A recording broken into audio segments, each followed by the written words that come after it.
Since the Second World War, the tank has provided the shock force of modern land armies.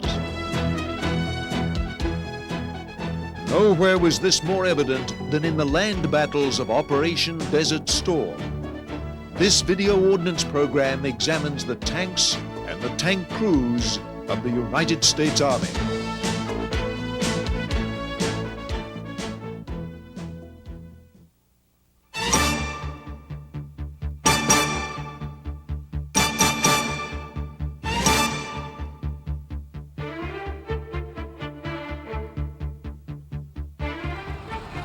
The rumble of tank tracks is a familiar sound at remote army bases every summer as National Guard tank units arrive for their annual exercises. The tank is a central part of all modern armies and has served with American forces from the formative years of the First World War through Operation Desert Storm.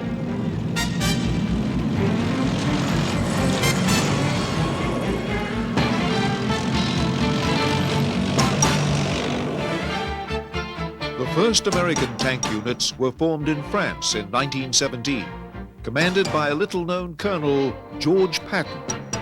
Their tanks were the hardy little French Renault FT.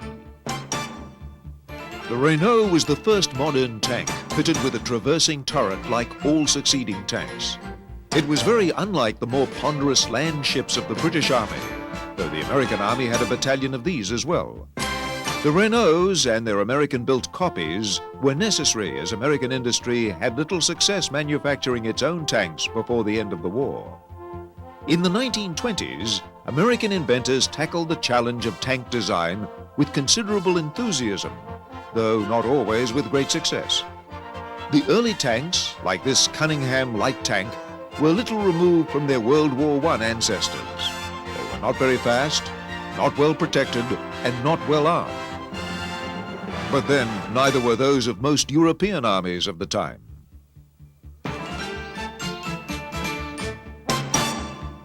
American tank design in the 1930s suffered from the small army budget and the presumption that America would never again become involved in another European land war. Tanks seemed irrelevant to traditional army missions, patrolling the Mexican border or policing actions in the distant Philippines. Some of the tank designs of the 1930s showed considerable imagination. Walter Christie developed a series of fast tanks that could be driven cross-country on their tracks or much faster on roads with their tracks removed. The U.S. Army bought a handful of Christie's and played with the idea for some years. But it was in Europe that Christie's designs had their greatest impact. The Soviet Union built a derivative of the Christie tank called the BT. This led to the T-34 tank in 1940, the finest tank at the beginning of World War II. And Britain used the Christie suspension on some of its tanks, such as the Crusader. As war clouds brewed in Europe, the U.S. Army paid greater attention to tank design. Its designs in the late 1930s were uninspiring compared to many European designs. When Europe went to war in 1939, the U.S. Army's tank force was about the same size as that of the small European powers, Italy, Poland, Romania. Urgent work was begun. The U.S. Army entered World War II with two principal tank types: light tanks such as the M2A4 and M3, and medium tanks such as the M3. The M3 medium tank used an unusual configuration with its main 75mm gun in the hull and a smaller 37mm gun in a separate turret. This peculiar arrangement was due to the fact that American industry could not yet cast turrets large enough to accommodate the powerful 75mm gun. The idea for the M3 medium tank's gun arrangement came from the French Char B tank, one of the most powerful tanks in the world in 1940. The M3 medium tank and its smaller companion, the M3 light tank, saw their combat debut in the hands of the British, provided through Lend-Lease. American tanks developed a reputation for automotive excellence and durability even though their armor protection and firepower often fell short compared to German tanks. A new tank was on the drawing boards, the M4, better known as the Sherman. The Sherman tank was the mainstay of the US tank force in World War II.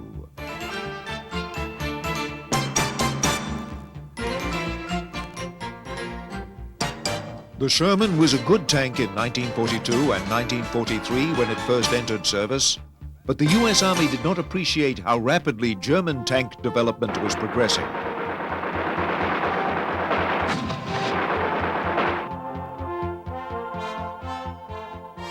The main tank battles were fought on the Eastern Front between Germany and the Soviet Union.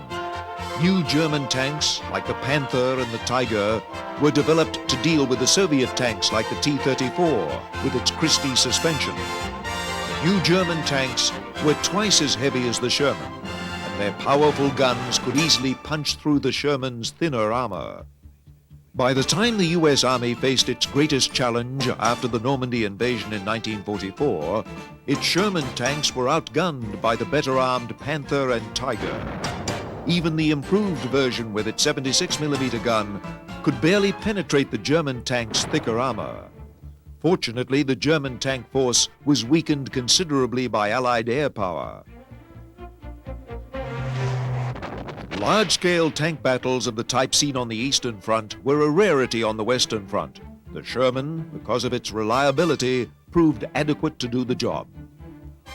The most powerful American armored vehicle of World War II was the T-28 Super Heavy tank. It was not designed to fight other tanks, but to duel with heavy fortifications of the type expected on the German Siegfried Line. It was so heavy that it had to have 4 sets of tracks instead of the usual 2. Its thick armor was nearly impervious to any conventional land artillery. But in a war of maneuver, its weight was a major drawback, and none ever saw combat. The shortcomings of the Sherman led to the development of a new tank to replace it, the M26 Pershing. The Pershing was not as heavy as the T-28, rather it was about the same size as the deadly German Panther tank and armed with a 90mm gun. During the Korean War, the Pershing and the Sherman were used in tank battles with the Soviet-supplied T-34 tanks, manned by the North Korean and Chinese armies.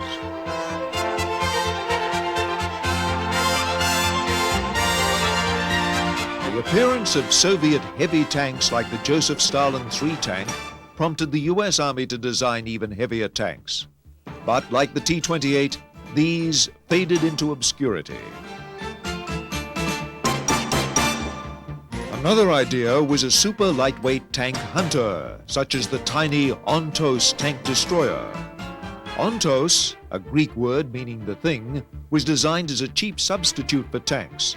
It was armed with 6 recoilless rifles, giving it enormous firepower for so small a vehicle. But it lacked the combat endurance of more conventional tanks, and only a small number were used by the Marine Corps. American tank evolution remained concentrated on medium tanks, which eventually came to be called main battle tanks, absorbing the role of light, medium, and heavy tanks. The Pershing was followed by evolutionary improvements, the M47 and M48 Patton tanks. These formed the core of the US Army's tank divisions during the Cold War. The final evolutionary development of the M26 Pershing tank was the M60, appearing in 1960, nearly 25 years after its predecessor. The M60 tank has evolved for 20 years into the M60A1, A2, and finally today's M60A3 versions.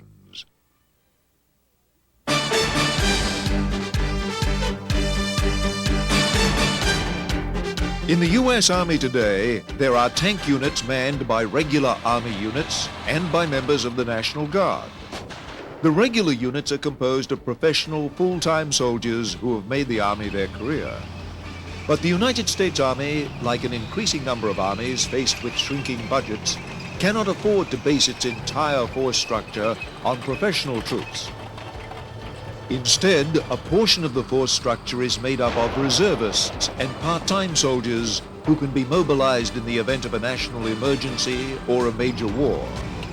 The National Guard has played a special role in the U.S. Army force structure and looks with pride on its historical role in America's tank force.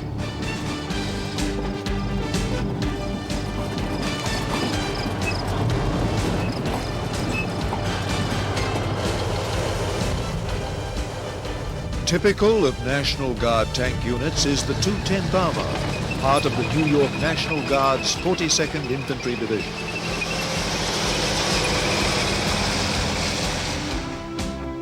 Well, we are part of an infantry division, and all infantry divisions do have armor units in it. Obviously, an armor division will have more armor units in it than an infantry division. In the division, there are 2 armor battalions and 1 cav unit that has tanks. We're located in Albany, and our sister battalion is located in Buffalo, New York. Both of us are configured with the M60A3 TTS tank, and so is the cav. A tank battalion, such as the 1st of the 210th Armor, has over 50 tanks. The tankers of the 210th Armor come from all walks of life: electricians, truck drivers, carpenters. Many served earlier in regular Army tank battalions. The experience of the Guards tankers is very different from regular Army service. The Guardsmen spend less time with their military tasks, but the units have a stronger tie to the local community.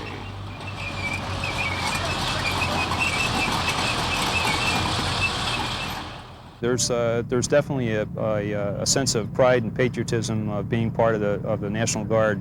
It definitely isn't for the money. If you're the good soldiers, and there are a lot of them in this division particularly, are the type of person that are not here for the money, but here to do a job and know that they have a spot in the total force concept to protect and defend the Constitution of the United States and the United States Army. Being a tanker in the National Guard demands special commitment. It takes a great deal of effort to learn the intricacies of operating a high-performance tank. The extra effort required of tankers in Guard units is rewarded by the challenge and excitement. It's just, there's certain people that like being on the tanks, and I'm one of those people. I just like being on the tank. I don't know if it's, you know, the big thing is gunneries. You know, I think most guys really love to go down and shoot the big bullets.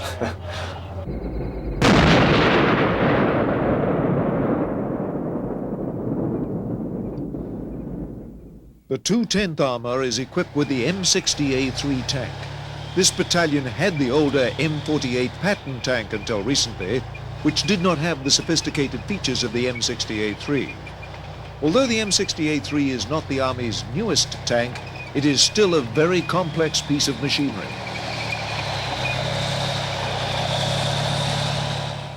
This is an M60A3 tank with tank thermal sights.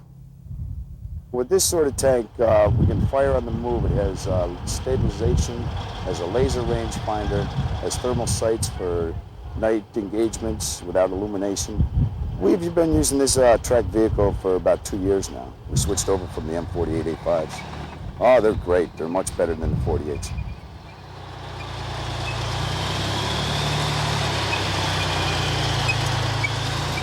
The crew of an M60 tank is 4 men.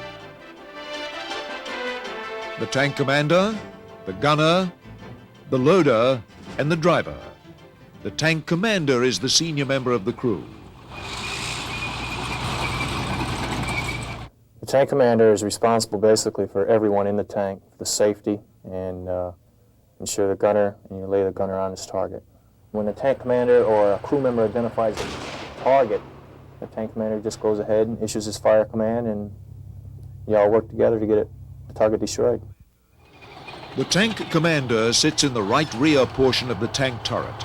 He operates the 50 caliber machine gun mounted in a small sub-turret or cupola located on the top of the main turret. Inside the turret, he has a complex set of controls to carry out his tasks. This piece of equipment right here is a tank commander override, and he can move the tank, turret, right, left, elevate the gun. depress the gun, fire the gun, and induce some lead if he's firing at a moving target. This piece of equipment is the night sight. It's an extension from the gunner's night sight, so we can see exactly what the gunner's seeing at night or during the day, because sometimes this sight works a lot better than your daylight sight. This piece of equipment right here is a laser rangefinder, and what it does is it sends a laser out, reflects off the target, comes back, and that will give you your range. This piece of equipment here is your 50 caliber night sight. It's a passive elbow. This is your 50 caliber day sight. The passive elbow will gather the ambient light source, and it gathers it and it makes it that much more brighter, whereas the thermal sight is based on temperature contrast. A human being has much more heat than a tree, and at night this system will basically take that and reflect it on almost like a television screen in there, and it's all done with electronics, and it's very, very well defined, and that's why the Army's gone now and said that this will be your primary sight from now on, even during the day.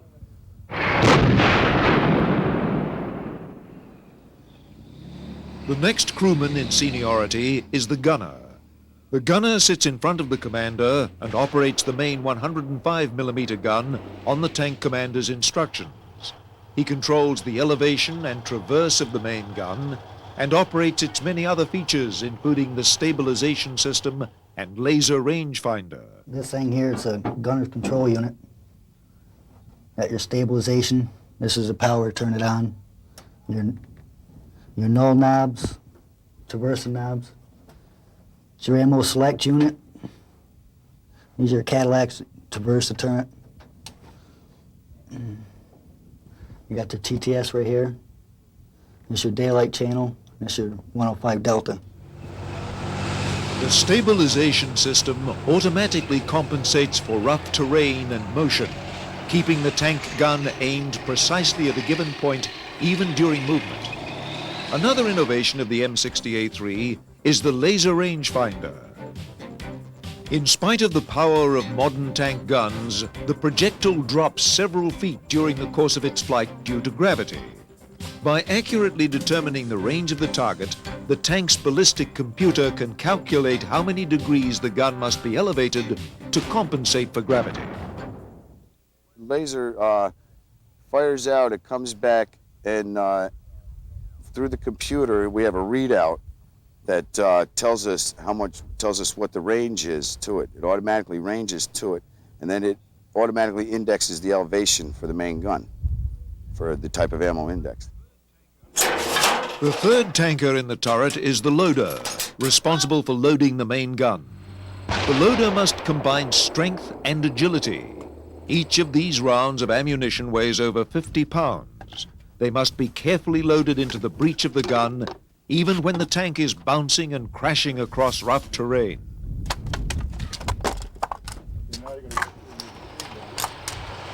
Isolated from the turret crew in the front of the hull is the driver.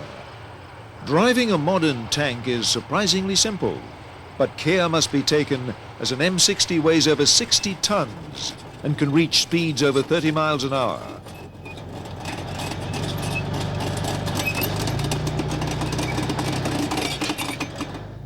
Well, I'll tell you, the tanks probably ride better than most cars on the road. You have the throttle pedal, the brake pedal, and you use a T-bar instead of a steering wheel. And what the T-bar does is it locks up the brakes on the side of the track that you want to go on. If you ever ridden a snowmobile, you just turn the T-bar side to side. Even though a modern tank like the M60 is relatively easy to drive, it requires constant attention from its crew. Unlike the family car, a tank requires maintenance every day it is being used. You can just see, because of the size and the weight of the tank, there's a tremendous amount of stress on the parts, the road wheels, the suspension system altogether, the hull, the checking your oils, your batteries. You guys were in the turret earlier, so you saw how complicated the fire control system is, and you're constantly having to do computer checks and night sight checks. So yeah, there's a lot of maintenance involved, but that comes with the territory. Probably close to 50% of being a tanker is pulling maintenance. A task unique to tankers is called bore sighting. The M60A3 has 4 sights that must be carefully aligned to ensure that the projectile will hit its target. The care that the tank crew takes in maintaining the gun system determines the long-range accuracy of the weapon. You need a bore sight to bring all your sights, your TTS, your daylight channel, your 105, and your laser rangefinder sight in alignment with the main gun, the center of the main gun. Whoa! Come on down. Come on down. Whoa. Come to your left. Nice and easy. Nice and slow.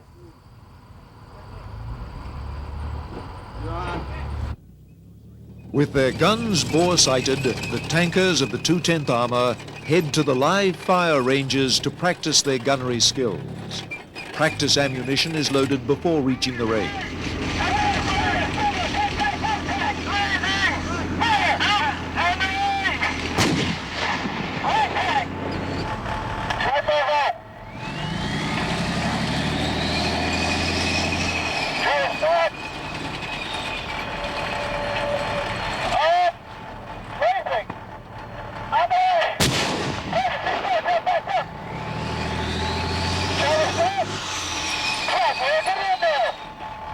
Gunner, Sable, tank. Identified. Jump.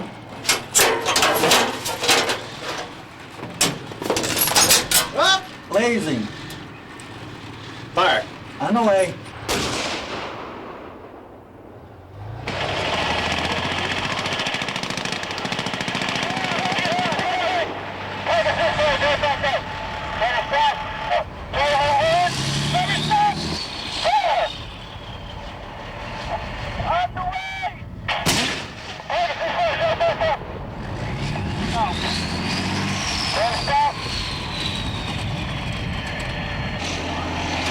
Identified! Up! Racing! Fire! On the way! Target falling track! Clear stop! Relays! Up! Racing! Fire! On the way! Target falling track! Go behind!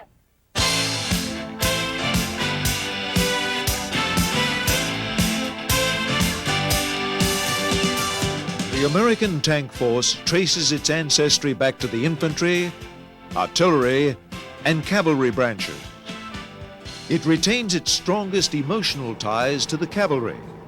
The closest reminder of its cavalry heritage is its scout and armored cavalry units. A tank battalion like the 1st of the 210th Armour has over 50 tanks divided into several companies. But in addition to the tanks, the battalion also has a scout platoon. Primary function of scouts is reconnaissance. What we do mainly is go out in front of the battalion and search for information. And once we get that information, we make sure it gets back to the battalion. Armored scout vehicles have changed considerably over time. In the years before World War II, most scout vehicles were armored cars. Such vehicles were faster than tanks. They were not as well protected or as well armed, since their mission was to find the enemy, not to fight the enemy. In World War II, armored cars and light tanks were used in this role. After the war, the U.S. Army continued to use light tanks for this role. The M24 Chaffee during the Korean conflict, and later the M41 and Sheridan. With the advent of powerful anti-tank guided missiles in the 1960s, the Army began to use missile-armed vehicles in the armored cavalry role.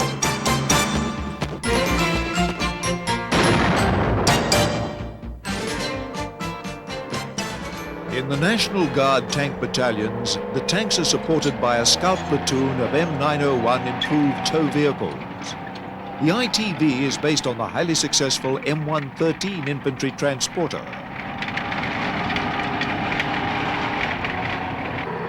Its main difference is this hammerhead launcher, which can fire the tow anti-tank missile. The hammerhead assembly on the roof of the vehicle allows the ITV to hide behind terrain with only the missile launcher itself exposed to enemy fire.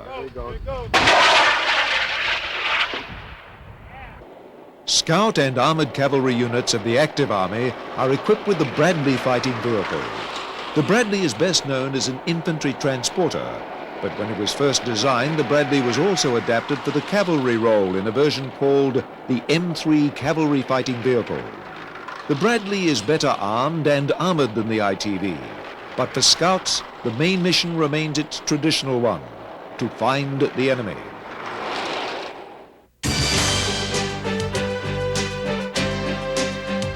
The ground campaign during the Gulf War was a tankers' war.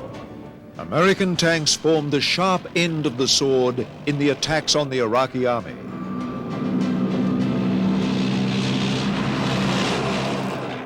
The M60 tank was used by the tank battalions of the U.S. Marine Corps.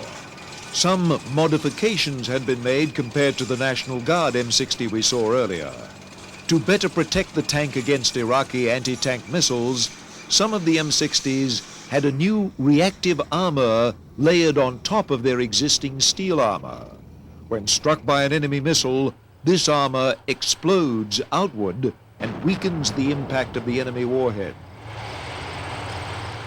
Army tank battalions in the Gulf were equipped with the new M1 Abrams tank, which had first entered service in the 1980s. The latest model, called the M1A1 Heavy Armor, enjoyed many advantages over the older M60. The Abrams night fighting equipment allowed American tankers to engage and destroy Iraqi tanks long before the Iraqi tankers could even see the Americans.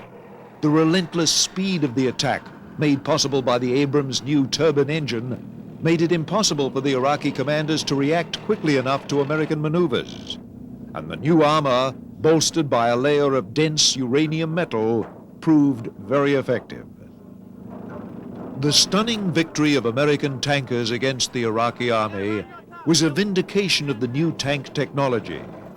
But it was also a vindication of the tankers, their training, and their tactics. The quality of tank crews remains every bit as essential as their technological quality, a traditional hallmark of the Yank Tank.